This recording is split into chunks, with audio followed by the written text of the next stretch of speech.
questions avec certains collègues pour pouvoir les aborder, mais nous avons pensé aborder le premier point qui n'était peut-être pas le point de l'ouverture de la discussion du discours du président de la République, parce que le président de la République a commencé par parler de la vie chère, des préoccupations sociales. Et d'ailleurs, parmi ces préoccupations qui touchent au quotidien de Congolais, il y a la question des embouteillages. Et donc ce soir, nous avons à nouveau le privilège d'avoir parmi nous le vice-premier ministre, ministre de l'Intérieur, Sécurité, Décentralisation, Affaires coutumières, M. Jacquemin Chabani, avec qui nous allons revenir sur un certain nombre de points que le président de la République a abordé concernant son secteur de l'intérieur. Vous avez suivi que le président a parlé de la lutte contre le banditisme urbain qui ne concerne pas seulement Kinshasa, il faut le préciser. Pour Kinshasa spécifiquement, il y a la question des embouteillages. Peut-être que le VPM nous fera brièvement le résumé de la réunion qui devait tenir dans le cadre là justement par rapport aux instructions que le président de la République avait annoncées hier dans ses discours. Et puis nous aurons évidemment l'occasion de revenir, pourquoi pas, sur l'une ou l'autre question concernant les chefs coutumiers et les questions de son ressort. Monsieur le vice-premier ministre, nous sommes encore une fois de plus heureux de vous avoir dans les cas de ces plateaux pour cet exercice des redevabilités un peu spécial, parce que le président de la République, hier, il est revenu sur un certain nombre de sujets vous concernant. Peut-être qu'avant que nous puissions rentrer dans les vifs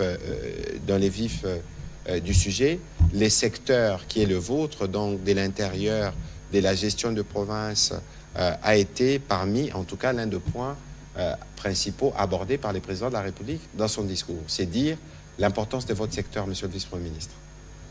Oui, c'est un secteur non seulement important, mais aussi sensible.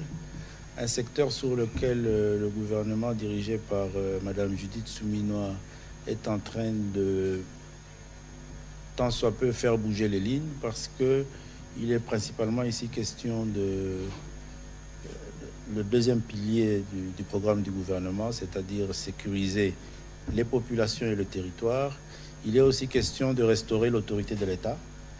Et je crois que nos concitoyens, selon le rapport fait par le président de la République au cours de cette session du Congrès, ont constaté que le gouvernement de la République a posé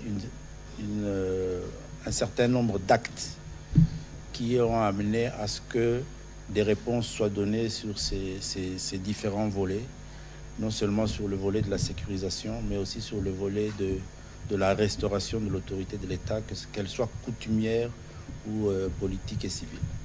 Alors, monsieur le vice-premier ministre, on va parler évidemment de l'opération Ndobo, parce que c'est plus ou moins ce que le président de la République a résumé lorsqu'il parlait de la lutte contre le banditisme urbain. Mais le président de la République a commencé son discours en parlant de la problématique notamment des embouteillages. Et je sais que les instructions qui vous ont été données, vous devez tenir une réunion à ces propos. Est-ce qu'on peut avoir quelques grandes lignes des discussions que vous avez eues aujourd'hui? Je présume que la réunion est lieu aujourd'hui, avec notamment votre collègue de transport et tous les experts attitrés. Dans la réunion d'évaluation a eu lieu avant-hier. Il est vrai que la circulation dans la ville de Kinshasa est une problématique qui préoccupe le gouvernement au plus haut point, et qu'un certain nombre d'instructions avaient déjà été données depuis un certain temps, ce qui avait fait à ce qu'une commission se mette en place au sein du gouvernement à travers le ministère de l'Intérieur, le ministère des Transports, le ministère des Infrastructures et différents services rattachés à ces trois ministères. Une série de réunions avait été faite et il avait été levé l'option sur certains tronçons de la ville de Kinshasa d'adopter une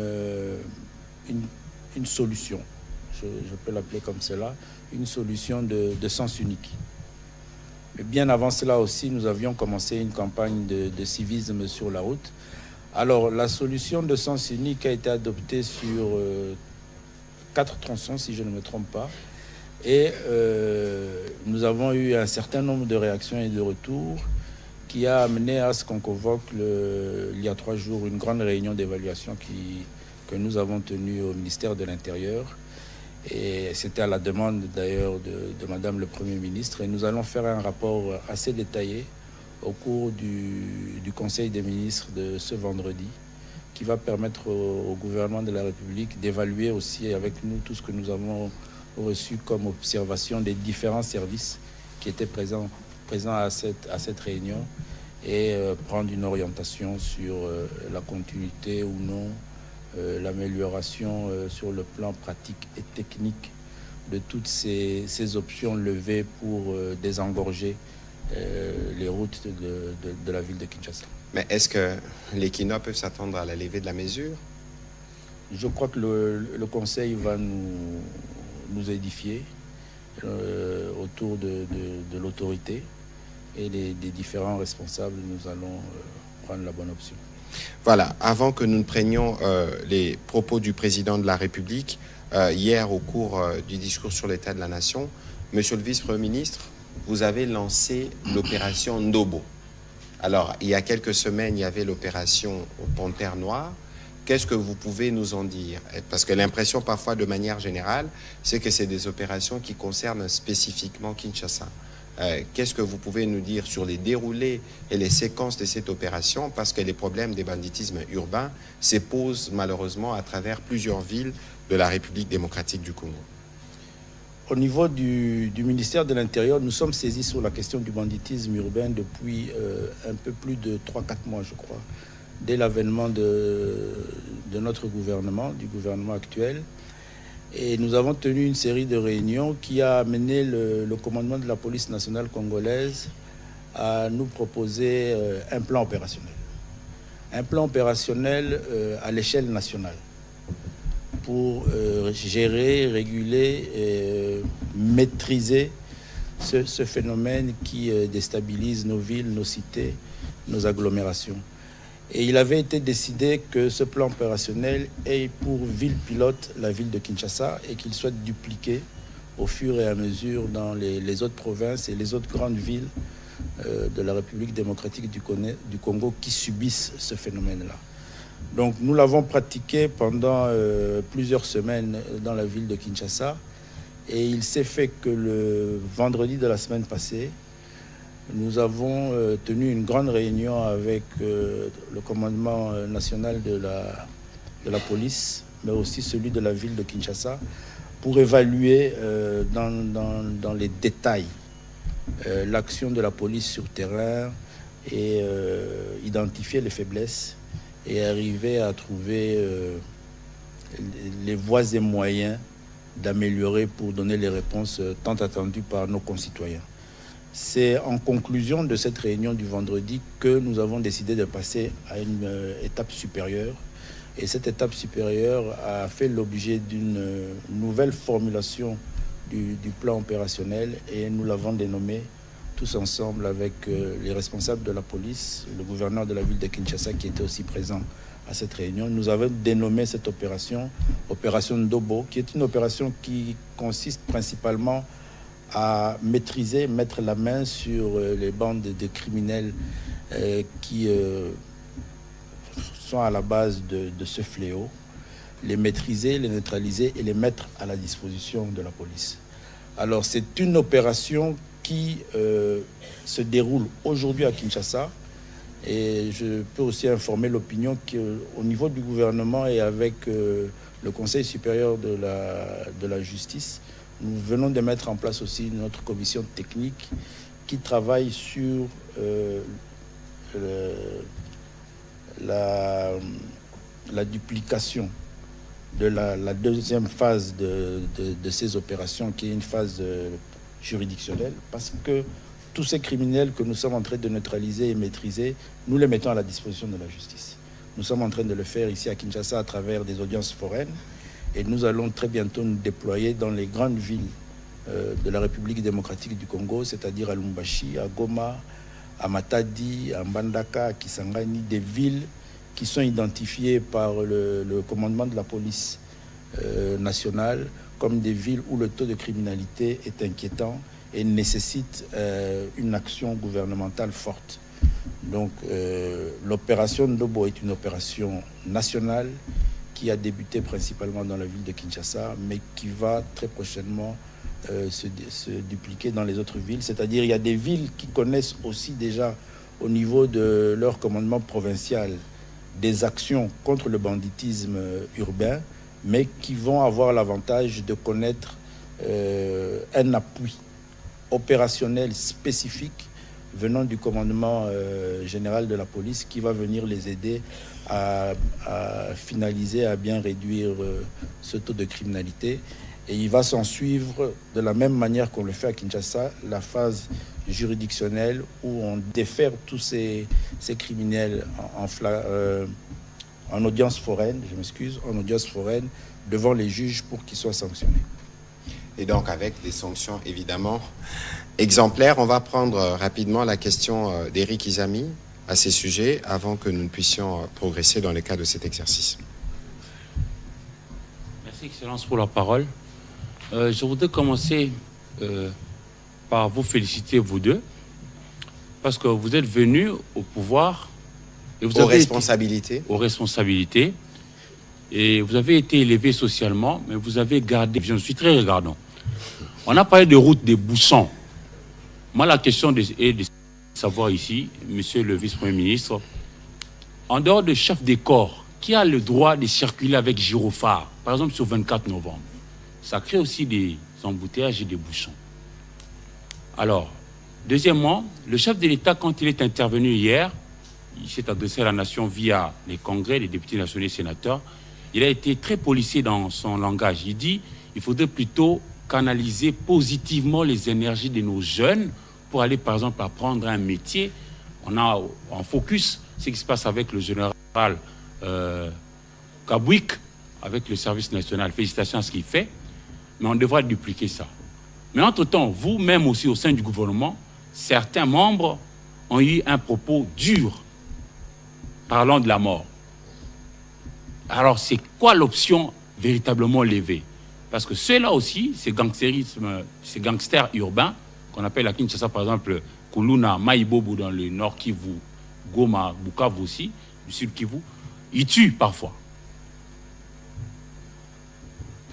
Bon, là, il n'y a pas trop de commentaires à faire, mais ça me rappelle une phrase d'un ancien ministre de l'Intérieur français, Charles Pasqua. Oui, Charles Pasqua disait un jour, il faut savoir terroriser les terroristes, déstabiliser notre pays sur le plan social. Lorsque vous dénombrez le nombre de victimes, le nombre de familles qui sont aujourd'hui dans la détresse parce que vous avez un enfant qui a reçu un coup de machette sur la tête, les cicatrices sont là, ça vous stresse, ça vous déstabilise, et que vous êtes responsable, que vous êtes gestionnaire et que vous devez gérer cette question, y mettre fin. Par moment, vous devez avoir un langage sévère, un langage qui va neutraliser aussi, rien que par la parole. Dissuasif. Qui est dissuasif. Et ce n'est que dans ce sens-là, mais sinon nous sommes un état de droit. Nous avons qui fait son travail selon les prescrits, selon la Constitution et les lois de la République. Donc je venais d'expliquer ici que l'opération dans laquelle nous sommes, c'est une opération facile à comprendre et à expliquer. Elle se fait selon les prescrits et les procédures en la matière. Donc nous avons une police qui a la responsabilité de la répression et de l'arrestation.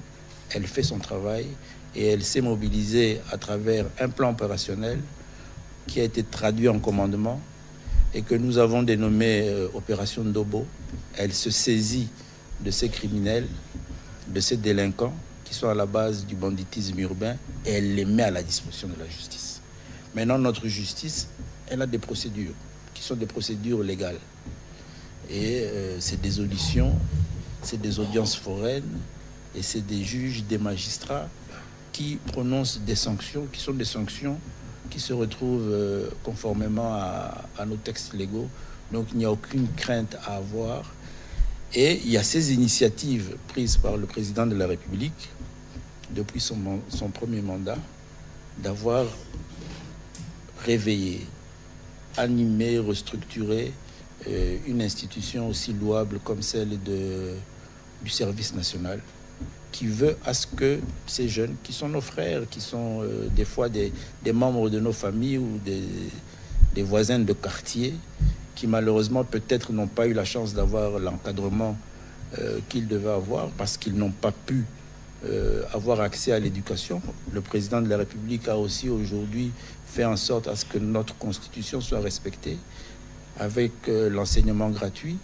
Tout ça sont des réponses à ces phénomènes qui font qu'aujourd'hui nous avons, il faut le vivre, il faut le voir, il faut entrer en contact avec cette réalité de la criminalité et du banditisme urbain. C'est des centaines et des centaines, peut-être des milliers de nos concitoyens, de nos frères et sœurs qui sont malheureusement dans ce fléau, dans cet engrenage.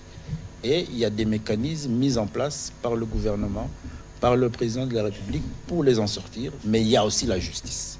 Parce qu'il y a des récidivistes et il y en a parmi eux qui n'arriveront malheureusement pas à se resocialiser.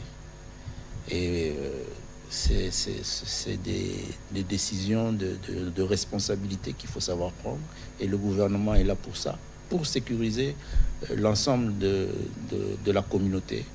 Et la loi prévoit des sanctions. Ceux qui devront être sanctionnés seront sanctionnés, conformément à la loi.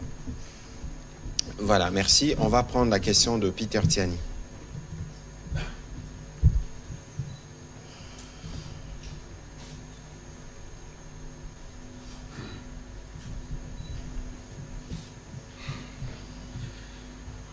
Bonjour Excellence, VPM, bonjour Monsieur le Ministre, merci pour la parole. Très heureux d'être en face de VPM Jacques Machabani. 3 petites préoccupations. La première, c'est, je vais m'excuser s'il y a de redites parce que derrière, on a un peu du mal à entendre. L'opération Ndobo. D'abord, je vous félicite depuis que vous avez pris vos fonctions. On sent quand même une interactivité, combien même que certains de votre parti politique sont déjà en train de vous tirer à boulet rouge. Mais l'opération Ndobo, on a tendance à lancer des opérations. Mais monsieur le ministre, monsieur le VPM, ceux qui font le travail, c'est la police. Le général est ici. 2 fois, on voit eux qui descendent sur terrain pour appréhender ces Koulouna, parce que je parle d'eux. Peut-être assez souvent, ils ont un problème de moyens. On voit même ce Koulouna-là s'attaquer même aux policiers. Des policiers sont victimes. Pour cette fois-ci, au grand mot, les grands remèdes, quels sont les moyens que vous avez mis à disposition pour que la police soit réellement en mesure de faire son travail sur le terrain? Parce qu'il y a des coins où ces délinquants agissent. On voit même des souciettes saccagées parce que le policier manque de moyens.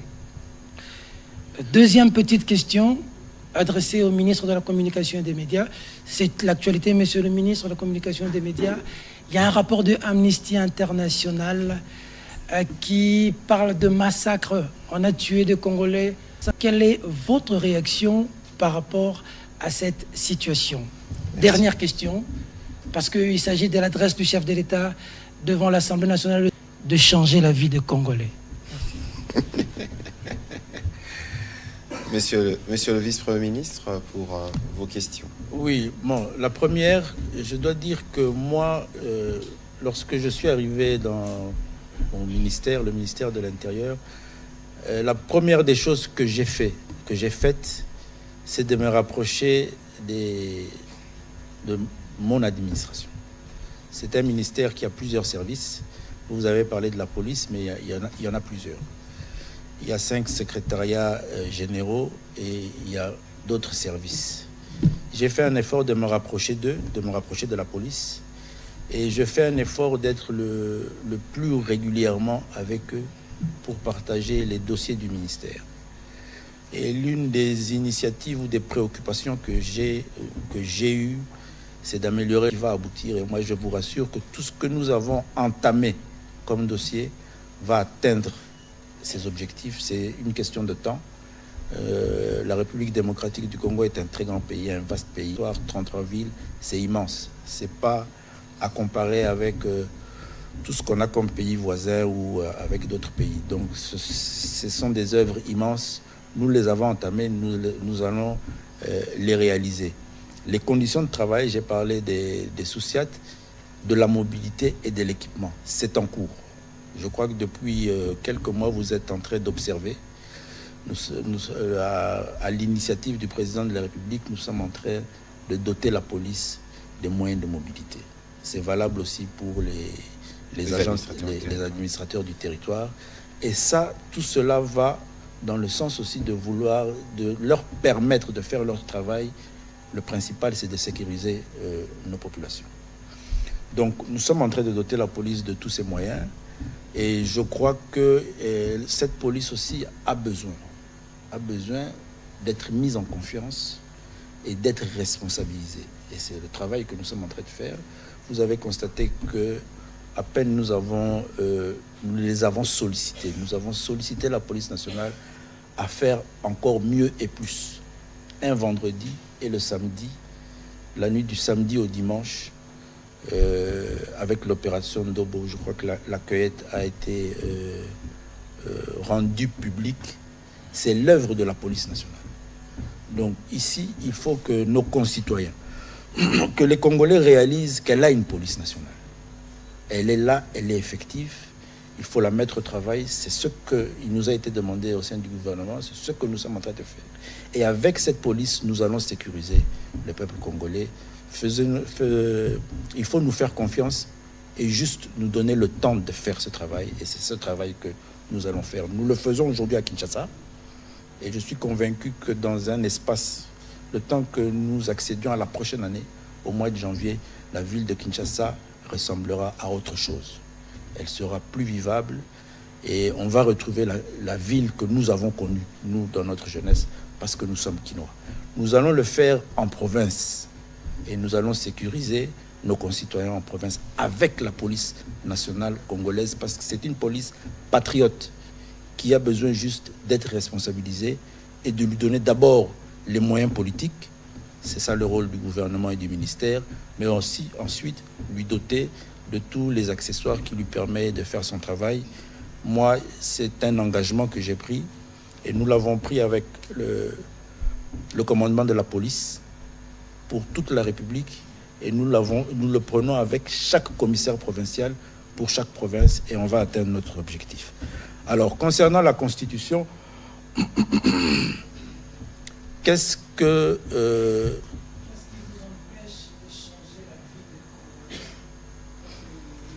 Non, nous voulons mieux faire. Nous voulons mieux faire et nous sommes souverains et nous discutons avec le souverain primaire. Vous, en tant que VPM, en quoi est-ce que la Constitution vous empêche, vous, d'exercer votre travail? J'ai la difficulté, par exemple, je vous donne un exemple qui peut paraître trivial. J'ai une lourde responsabilité de garantir la stabilité des provinces. C'est un exercice qu'on fait au sein du ministère de l'Intérieur dans une interaction avec les assemblées provinciales et les gouverneurs de province. Pourquoi nous sommes amenés à faire ce travail? Parce que tel que l'assemblage constitutionnel est fait, nos assemblées provinciales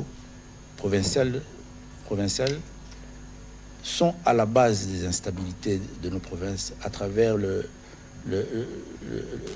leurs prérogatives de contrôle qui, des fois, apparaissent comme des prérogatives d'instabilité.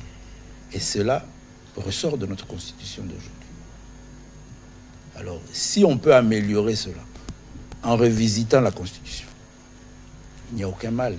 La difficulté ici, c'est qu'on veut faire croire aux Congolais que revisiter la Constitution est un crime.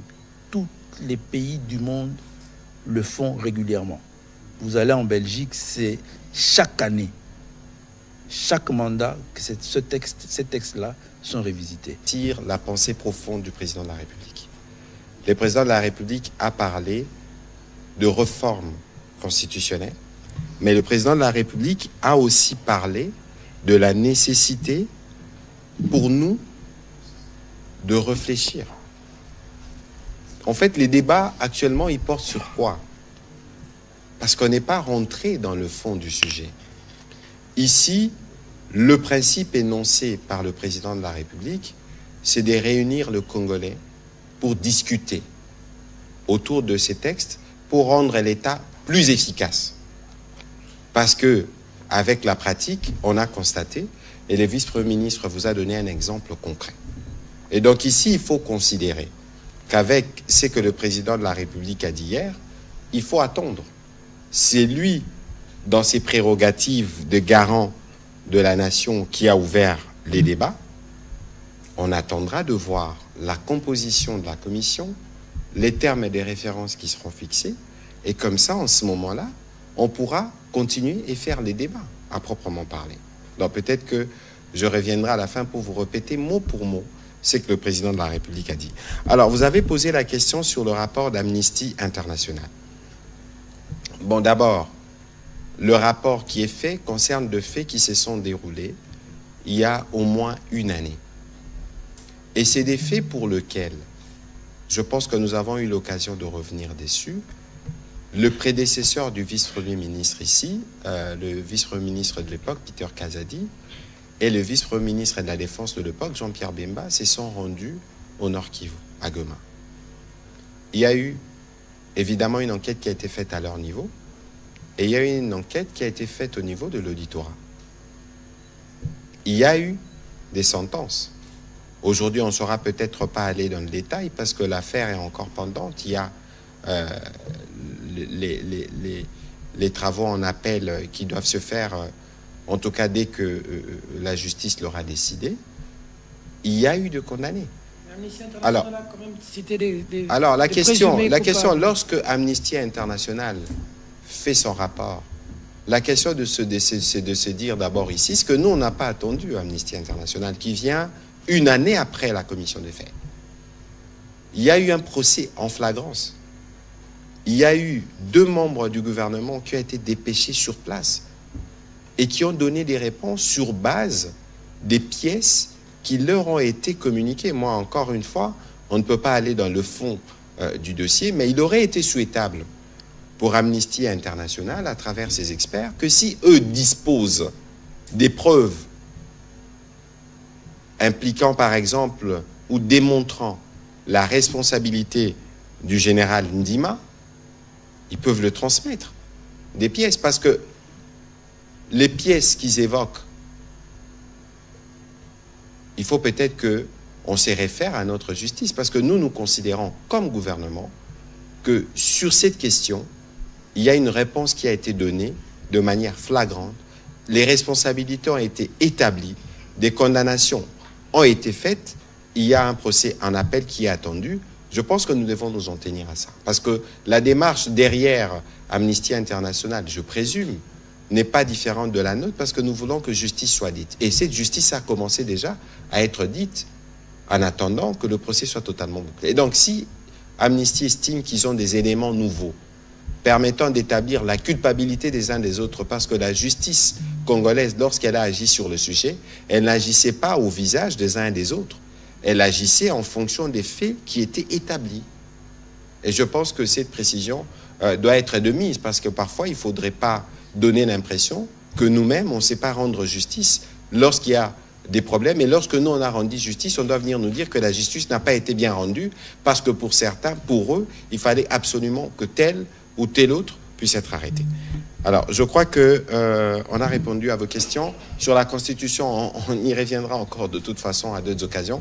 Je voudrais, Monsieur le Vice-Premier ministre, avant que nous puissions continuer, que nous puissions écouter un extrait du discours du Président de la République qui a parlé, cette fois, de l'implication des civils dans la sécurité. Peut-être que vous pourrez nous en dire un peu plus sur comment cela se déroule. À cet effet, le gouvernement a lancé le processus de dotation en matériel roulant à la police nationale et aux administrations et aux administrateurs de territoire pour leur itinérance. Aussi, dans le cadre de la participation directe des citoyens à la gouvernance sécuritaire, il a été mis en place des comités locaux et provinciaux de sécurité. Ce processus a déjà permis l'élaboration pour la ville de Kinshasa des plans locaux de sécurité dans les communes de Kisenso, Matete, Bumbu, Lingwala, Ngaba, alors que ceux des communes de Makala, Kimbanseke, Njili, Selembao, Massina sont en cours d'élaboration. Monsieur le vice-premier ministre, est-ce que vous pouvez nous expliquer de quoi il s'agit? En fait, dans le cadre de la politique sécuritaire mise en place par le gouvernement, nous avons d'ailleurs signé dernièrement ici deux arrêtés ministériels qui créent et organisent les comités locaux de sécurité. Les comités locaux de sécurité se trouvent à différents niveaux. Ils sont provinciaux, ils sont territoriaux, ils sont urbains et ils sont aussi dans les quartiers. Et nous sommes passés ici à une phase de vulgarisation et nous insistons aussi pour nous réaliser qu'à différents niveaux, ces comités locaux non seulement existent, c'est-à-dire sont institués, mais sont fonctionnels, avec certaines exigences de rapport qui montent d'échelon en échelon jusqu'à arriver au dernier niveau, c'est-à-dire au niveau national. Et lorsque nous aurons tissé cette toile et qu'elle sera mise en place dans toutes les circonscriptions, si je peux les appeler ainsi, c'est-à-dire villes, quartiers et avenues, on aura tissé un réseau sécuritaire plus fiable qui nous permettra non seulement d'avoir les bonnes informations, mais qui va responsabiliser aussi le citoyen dans son milieu de vie. Et à travers cette politique sécuritaire, on est convaincu qu'on va renforcer les différents services qui travaillent déjà, c'est-à-dire la police et les autres services de la famille, de la grande famille sécuritaire. On va les renforcer et on va diminuer la capacité d'action de toutes ces bandes de criminels qui seront facilement repérables, identifiables et neutralisables. Voilà, on va poursuivre la série des questions avec M. Richard Chako, puis ce sera Mme Christiane Ekambo.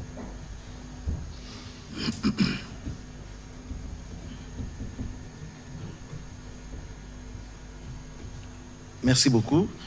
Monsieur le VPM, j'ai 3 préoccupations. La première, opération Ndobo, opération Zéro Kuluna, opération Panthère Noire, bien que ça ait été lancé par votre prédécesseur. Pourquoi 3 opérations qui visent les mêmes objectifs, mais avec des dominations différentes? Est-ce que vous ne pensez pas que le gouvernement va en ordre dispersé avec ces 3 opérations qui, à mon sens, sont fonctionnelles simultanément? Ça, c'est la première préoccupation. La deuxième, est-ce que voulez-vous nous faire un bilan, un pré-bilan, si vous voulez dire, de l'opération Ndobo que vous avez lancée il y a peu, et rassurer la population sur l'aboutissant de l'opération Ndobo, parce qu'on parle des exécutions sommaires de ceux qui seront condamnés à mort, que ça va se faire parce qu'il y a déjà des réactions des ONG des droits de l'homme. Comment ça va se faire? Sera publiquement ou comment pour rassurer la population sur ça? La troisième préoccupation, c'est pour lutter contre les embouteillages, quoi. Il n'y a pas longtemps aussi, ici, le commissaire divisionnaire adjoint de la police, Kilimali Maki ici, avait lancé aussi une opération pour lutter contre les embouteillages et interdire aux motocyclistes d'accéder à la commune de la Gombe. Il a lancé les drones pour visualiser ceux qui enfreignent au cours de la route. Est-ce que ces drones sont toujours dans les airs, n'ont jamais atterri, ou qu'est-ce qui en a? Merci beaucoup. Voilà, opération Ndobo, opération Panthère, opération Zéro Kuluna. Moi, je crois que vous n'allez pas vous fatiguer des opérations mises en place. Vous n'allez pas vous en fatiguer. Nous faisons notre travail. Et à chaque fois qu'on aura une initiative à prendre, on la prendra. Vous n'avez pas à vous focaliser sur la dénomination de nos opérations, vous avez à vous focaliser sur les objectifs que nous nous sommes fixés, le travail que nous faisons, vous l'évaluez. Les noms des opérations, je crois que vous en entendrez encore. Mais nous sommes un gouvernement. Je vous ai expliqué le fil conducteur de l'action que nous sommes en train de mener contre le banditisme urbain. Et ce fil conducteur va de la police, ministère de l'Intérieur, à la justice, aux magistrats, ministère de la Justice. Et c'est là où il y aura des sanctions. Aujourd'hui, en termes de bilan pour l'opération Ndobo, qui a été sur terrain la nuit du 6 au 7, avec des actions menées sur toute la ville de Kinshasa, dans différentes communes. Je crois qu'il y a eu 7 communes en action, si je ne me trompe pas, c'est ça? 7. Nous avons 784 personnes qui ont été prises dans le filet par l'opération Ndobo, qui sont en cours de procédure à être déférés devant leur juge naturel. Et comme je l'ai dit tout à l'heure ici, je ne sais pas pourquoi vous revenez sur ce sujet, nous avons un pouvoir judiciaire qui fonctionne selon les textes, selon des lois, les lois de la République. Les peines sont prononcées parce qu'elles se retrouvent dans un texte. Il n'y a pas de peine sans loi. Nous sommes un état de droit. Donc il faut, nous faisons notre travail, c'est-à-dire que nous avons neutralisé, nous avons saisi, nous avons arrêté 784 individus, identifiés et fichiers d'ailleurs. C'est des personnes, pour la plupart, qui sont dans le fichier criminel de la police nationale congolaise, que nous déférons devant les juges. Il faut laisser maintenant à ce pouvoir, qui est un pouvoir indépendant, le pouvoir judiciaire, il faut lui donner l'amabilité et le temps de faire son travail et de donner à chacun d'entre eux, selon ce qui lui est reproché, la sanction qui lui concerne. Quand vous me posez à moi cette question, je n'ai pas la réponse, parce que les audiences n'ont pas encore eu lieu, et je crois qu'il faut... On les organise et elles sont publiques. Nous avons sollicité, pour des raisons pédagogiques même, que certaines soient diffusées en direct pour interpeller la conscience collective de notre opinion nationale et surtout dans les quartiers et les cités concernées. Donc donnons-nous le temps d'avoir ces audiences, donnons le temps à nos magistrats de faire leur travail en toute indépendance, de se retirer aussi pour délibérer des sanctions. Les sanctions seront connues. Lorsqu'elles seront connues, ensemble, peut-être on pourra les critiquer si nous estimons qu'elles sont critiquables. Alors, pour les embouteillages, je vous ai dit que c'est une opération en cours. La police nationale, à travers sa police spéciale de roulage, a mis en place un certain nombre de dispositifs pour lui permettre de bien gérer et réguler cette question, qui est une problématique. Ce n'est pas pour rien que le président de la République s'est permis de l'énoncer dans son discours devant la nation. C'est une problématique qui préoccupe le gouvernement, qui embête beaucoup nos concitoyens, sur laquelle nous travaillons, et tous les moyens. Nous y mettons tous les moyens. D'ailleurs, nous n'avons pas encore terminé. Au niveau du ministère, nous sommes sur des projets assez importants qui devront nous permettre de gérer dans des meilleures conditions toutes ces situations avec la police de roulage, la police de la ville de Kinshasa. C'est des projets que nous viendrons ici solliciter l'antenne nationale pour communiquer cela à nos concitoyens. Je peux déjà donner le nom, c'est Kinshasa Smart, qui va nous permettre de mieux gérer et mieux réguler la ville de Kinshasa. Donc, entre autres, les drones, mais il y a plus que les drones qui seront qui seront exploités pour permettre à la police de mieux faire son travail. De toute façon, c'est un travail transversal. Il y a une composante qui relève du ministère de l'Intérieur à travers la police et les autres services. Il y a une composante qui relève du ministère du Transport, une composante qui relève du ministère des Infrastructures, mais une composante qui relève des chauffeurs et des conducteurs. Parce que c'est aussi là un pendant important dans ce que nous connaissons comme problème dans la circulation routière. Avant de prendre, Monsieur le vice-ministre, les dernières questions... Et même des passants. Et même... Oui, parce que je peux vous dire qu'on a identifié au cours d'une de nos réunions que la République, la ville de Kinshasa, a fait des dépenses que les Kinois ne savent pas utiliser et justifier. Nous avons des passerelles sur le boulevard Lumumba que les Kinois n'utilisent pas. Ils ne les utilisent pas, mais ils préfèrent utiliser la chaussée réservée aux véhicules. Ça favorise les embouteillages. Non, on aura l'occasion, évidemment, d'y revenir. Je voudrais revenir rapidement sur ce que le président de la République disait justement sur cette question des Kuluna. Et on va prendre la dernière série des questions. On voit qu'avec la hausse de la criminalité dans la ville de Kinshasa, puisque c'est la ville pilote par rapport à l'opération Ndobo, qui a lieu de faire vite. Et pour faire vite, vous avez décidé de doter la police des moyens logistiques. Mais vous allez leur donner des moyens, leur donner cette capacité-là d'affronter les Kuluna. Mais est-ce qu'en amont, ils ont eu une formation pour traquer, pour affronter ces bandits qui sont des hors-la-loi? Ils sont ni loi, ni foi. Et on le sait. Et quand ils vous attaquent, ils n'ont pitié de personne.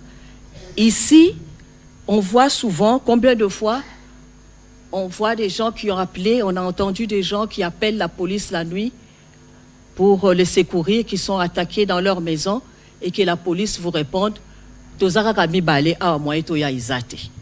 c'est-à-dire qu'il y a un problème d'effectifs, il y a un problème d'hommes.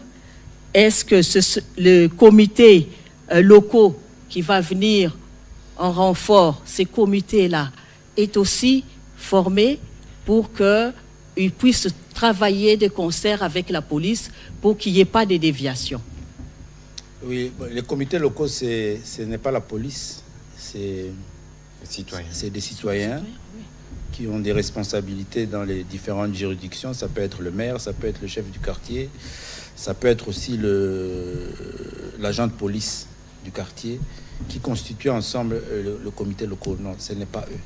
C'est vrai, nous avons effectivement cette problématique de déficit en termes d'effectifs au niveau de la police, mais c'est des questions sur lesquelles nous travaillons et je crois que très prochainement vous allez constater que des recrutements et des formations seront lancés dans certaines provinces où nous, la police, nous avons des écoles que nous sommes en train de réhabiliter qui vont accueillir ces formations pour renforcer la police. Mais entre-temps, nous ne pouvons pas attendre tout cela. Nous avons des situations à gérer. Ce qui fait que pour l'opération Ndobo, nous avons mis à disposition du commissariat provincial de la police des policiers venant d'autres unités en renfort pour permettre à ce que ces actions se mènent. Et on a fait appel à la LENI, à l'IPH, qui ont donné des hommes qui permettent à ce que nous atteignions les objectifs que nous avons atteints le week-end passé au courant de la semaine ici. Ça va se faire aussi dans toutes ces villes où nous avons des difficultés, en attendant que nous sommes en train de renforcer la police avec les recrutements et les formations que nous allons lancer. Nous venons de déposer un projet de loi de programmation de la police pour les prochaines années. Ce projet, s'il passe à l'Assemblée à la prochaine session, ça va donner des moyens davantage à la police. Parmi ces moyens-là, il y a aussi la politique de recrutement et de formation et même de dotation de tous ces matériels. Là, nous sommes déjà en train de le faire, mais cette loi va nous permettre de mieux le faire dans des meilleures conditions et selon la vision que nous avons de la réforme de la police. Mais voilà, oui. Donc il faut aller très vite, mais en attendant, on fait avec ce qu'on a et je crois que les Kinois sont quelque peu témoins des efforts menés par la police.